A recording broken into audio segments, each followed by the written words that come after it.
Assalamualaikum warahmatullahi wabarakatuh. Selamat pagi sobat trader semuanya dimanapun saat ini Anda berada. Jumpa lagi dengan Wijaya Trading, masih di analisa pagi hari ini, hari Selasa 15 Agustus 2023. Sebelum kita masuk di analisa pagi ini, kita akan review satu hari kemarin. Kita lihat di pergerakan satu hari kemarin, perhatikan di naik dan turunnya. Kita perkirakan ketika turun dia akan diuji di levelnya 1910 ini, atau di highlight warna biru. Kemudian ketika naik kita perkirakan akan mendekati 1920. Jika tidak mampu menembus, maka nanti akan kembali memantul ke atas seperti yang kita gambarkan ini ya. Apa yang terjadi di area levelnya ini ya, ketika dia menyentuh level ternyata sempat bergerak menembus, dan diingat satu hari sebelumnya range-nya tidak terlalu panjang, kita bisa mengukurnya. Kemudian di hari sebelumnya juga tidak terlalu panjang, maka ketika dia bergerak turun sekalipun break di levelnya, harus kita pertimbangkan dari sisi range yang ada, karena bisa jadi di area itu menjadi titik baliknya. Bagaimana ketika buy-nya tersentuh kemudian berbalik ya, karena kita bukan menebak, jadi ketika buy tidak harus naik, maka tugas orang trader adalah bagaimana bisa mensimulasikan ya, bagaimana bisa menghadapi situasi ketika kita masuk di posisi buy marketnya turun, ketika masuk posisi sell marketnya naik. Caranya bagaimana? Kita bisa membatasi dengan menggunakan stop loss atau bisa menggunakan recovery cara lain ya, yang seperti kita sampaikan, bisa menggunakan averaging atau pending order di bawahnya, atau menggunakan switching. Jadi tidak peduli dia mau naik atau turun, tetap saja bisa berpotensi menghasilkan. Contoh yang ada, buy-nya di sini sudah tentu kalau kita menggunakan recovery yang cara yang kedua dan ketiga, sudah dipastikan buy ini akan tetap tercover dengan baik. Sehingga sekali lagi di dalam benak kita jangan hanya mencari kebenaran di dalam analisa, mencari keakuratan dalam analisa, tetapi bersiaplah ketika kita sudah memutuskan masuk dengan posisi harga itu, kemudian kita sudah siap dan antisipasi dengan recovery kita. Mudah-mudahan bisa menjadi motivasi ya. Tidak selalu yang kita analisakan atau yang kita entry itu searah langsung ya, bisa jadi dia akan berbalik atau justru koreksi dulu.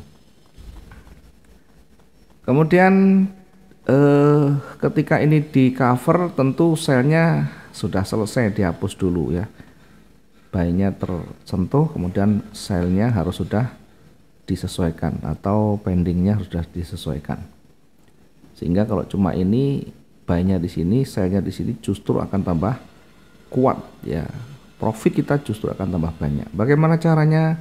Silakan dibuka kembali cara recovery ya. Baik, selanjutnya kita akan melihat bagaimana potensi ke depan dengan melihat histori yang ada. Di 2 hari yang lalu kita lihat ya, pergerakan naik dan turun hampir sama, maka kita perkirakan juga hari kemarin akan berimbang juga dengan kekuatan buy sell-nya yang hampir sama.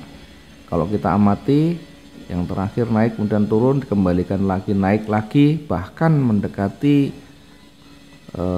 harga bukaan, maka ini kita anggap kekuatannya masih seimbang ya, sekalipun pada akhirnya dia tetap ditolak ke bawah, namun ini terlalu kecil untuk kita sebut sebagai kecenderungan tren. Kemudian kita coba untuk tarik garis dulu ya, kita coba tarik garis dulu seperti biasa. Kalau kita tarik garis tren, ini masih mengarah ke bawah, kemudian dari sisi bawah kita tarik, sudah mulai berada di tengah ya, sudah mulai melawan dengan posisi yang yang berada di tengah, artinya kekuatannya juga tidak bisa kita anggap enteng ya. Dari pola yang terbentuk ini ya, kira-kira potensinya kemana lagi? Dari peluang dari pergerakan yang ada ini, kira-kira pergerakan akan kemana lagi ya? Dari sisi trennya masih turun, kemudian belum ada tanda-tanda kuat dia naik, dia hanya koreksi kecil-kecilan, kemudian masih condong ke bawah. Seperti yang sudah kita sampaikan di kemarin, diperkirakan masih akan mendekati levelnya ya. Kemarin sudah kita perkirakan akan mendekati levelnya dan sekarang sudah terbukti mendekati puncaknya di sana ya. Kurang sedikit. Mungkin kalau sudah di area ini akan cukup berat dan akan mulai kembali ke atas, dan sekarang berada di persis di banyaknya penolakan ya. Kalaupun dia bergerak turun tidak akan terlalu jauh ya, dan itu berpeluang akan kembali memantul, sehingga kita nanti fokuskan pada trigger, kita fokuskan pada pola yang bisa mengindikasikan market akan bergerak naik. Sementara belum ada pola itu, maka kita bisa menunggu hingga pola itu nanti terbentuk.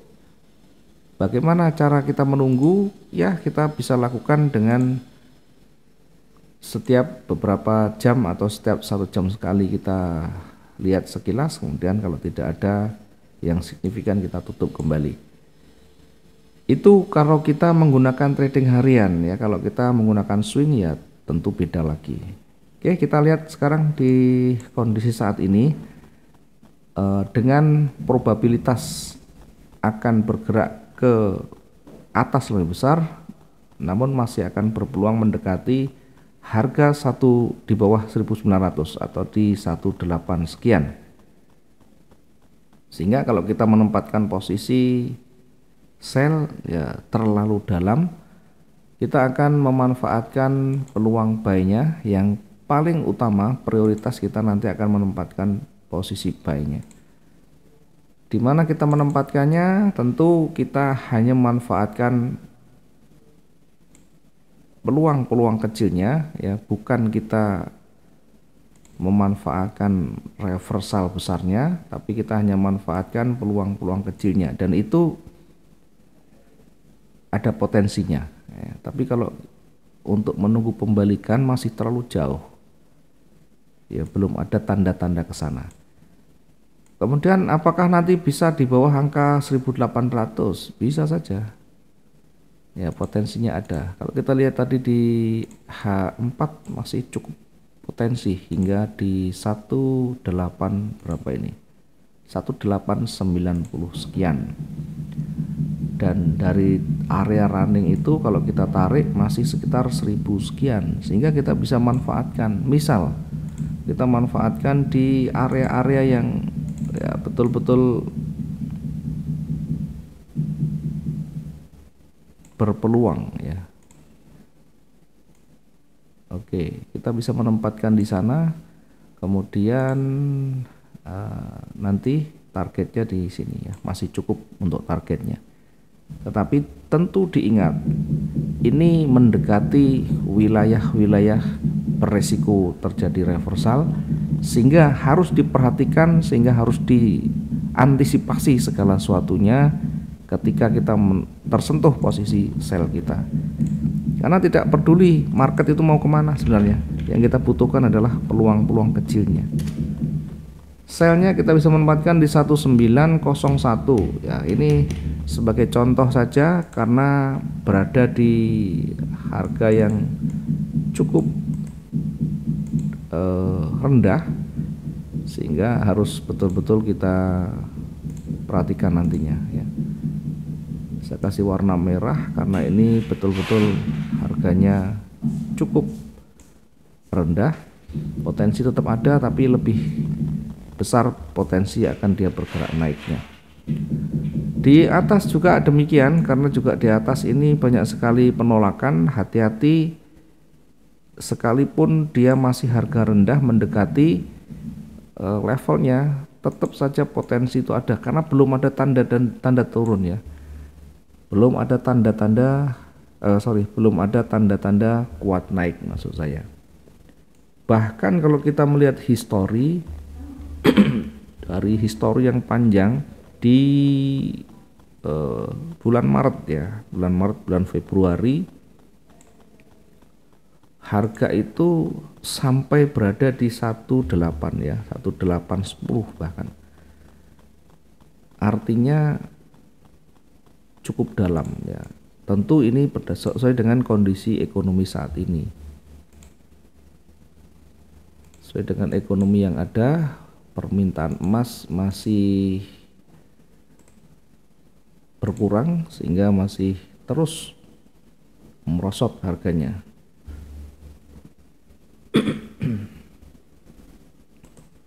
Oke, saya ulang lagi, banyak pengaruh dari sisi ekonomi, termasuk di sana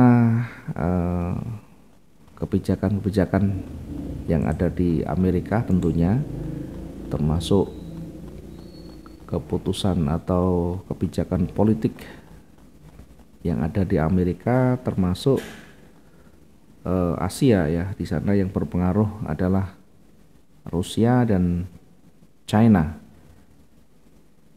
Sesekali kita akan melihat nanti dinamikanya dari sisi ekonomi juga, sehingga kita tidak terlalu terjebak jauh.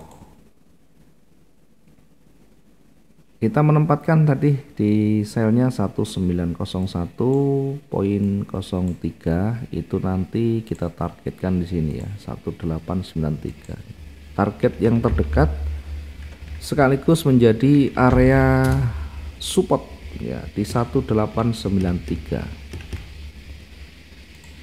Berikutnya, apakah nanti bisa berpotensi kembali turun jika sudah mendekati angka sekian ya? Tentu potensi itu ada, sekali lagi potensi itu ada kalau kita lihat dari H4 ya. Nah, masih terbuka sangat lebar di sana. Bahkan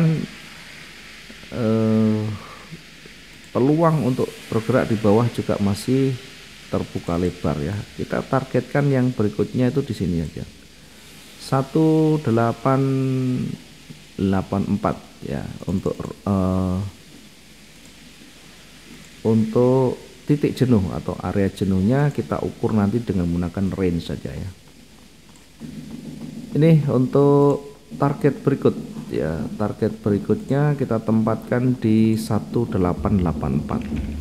Target berikutnya kita tempatkan di 1884 poin sekian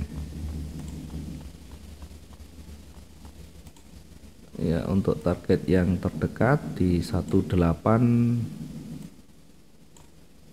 ini kita kasih warna lain, kita kasih warna hitam dulu ya. Kita kasih warna hitam, yang ini juga kita kasih warna hitam.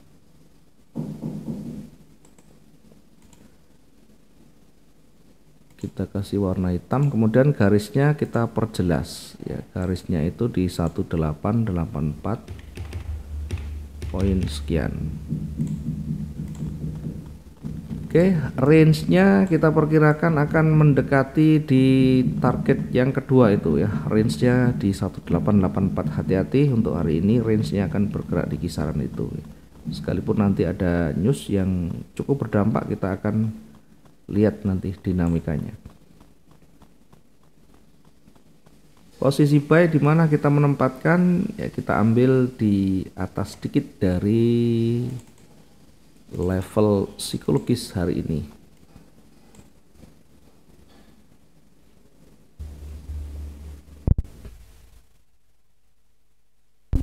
Ya, untuk mendapatkan peluang lebih besar kita tempatkan di 1909. Memang areanya masih belum kuat untuk naiknya, tapi karena banyaknya penolakan kita ambil yang lebih dekat sehingga nanti targetnya tidak terlalu jauh, potensinya masih cukup besar untuk nanti kita dapatkan. Kita ukur untuk targetnya sekitar di 1914. Ini untuk kita targetkan buy-nya, kita tempatkan di 1914. 1914 poin sekian. Ini untuk targetnya. Ini tadi untuk posisi buy-nya di 1909.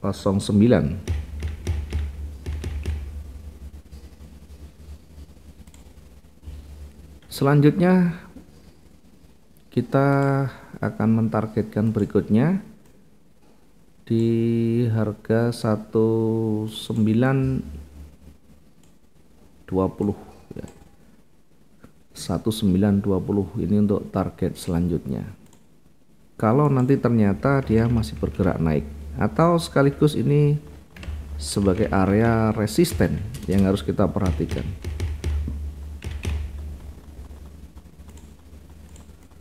Range kita perkirakan maksimum di area ini, kita perkirakan di 1930. Kalau kita menelisik dari histori yang ada, tidak ada yang terlalu panjang di sana, bahkan hampir rata-rata sama dengan kekuatan yang sama, sehingga ketika nanti bergerak naik di 1930 sudah signifikan ya, cukup tinggi. Target 1, target 2 bisa bertindak sebagai resisten maupun supportnya yang di bawah, sehingga harus kita perhatikan di area itu apakah nanti mulai ada rejeksi, apakah ada penolakan, ada perubahan warna, ada loss momentum dan sebagainya. Kita nanti akan lihat dan kita akan evaluasi lagi ya. Jangan hanya fokus pada analisa pertama, tapi lihatlah kondisi yang terkini. Kalau sudah ada perubahan yang signifikan mempengaruhi dari pergerakan-pergerakan yang ada sebelumnya, maka harus kita lakukan evaluasi. Kita lakukan analisa ulang dan kita nanti akan menempatkan posisi sesuai dengan kondisinya. Satu lagi, jangan lupa yang kita lakukan, baik itu memetakan atau kita menempatkan posisi buy maupun sell, jangan berharap secara pasti dia akan bergerak sesuai arah yang kita analisakan. Yang paling penting adalah kita sudah bersiap dengan antisipasi saat pasar itu tidak sesuai. Selama kita masih mencari dan mengharapkan analisa kita itu selalu tepat, maka dalam benak kita tidak akan pernah berusaha banyak untuk mencari jalan keluar saat nanti pasar itu berbalik. Maka yang ada nanti selalu pasrah dengan target, selalu pasrah dengan stop loss kita. Mudah-mudahan bisa menginspirasi dan bisa membuka teman-teman yang baru menekuni dalam dunia trading. Bahwa trading tidak semulus dan seindah yang ada di teori. Terima kasih, selamat pagi. Assalamualaikum warahmatullahi wabarakatuh. Salam profit dua arah.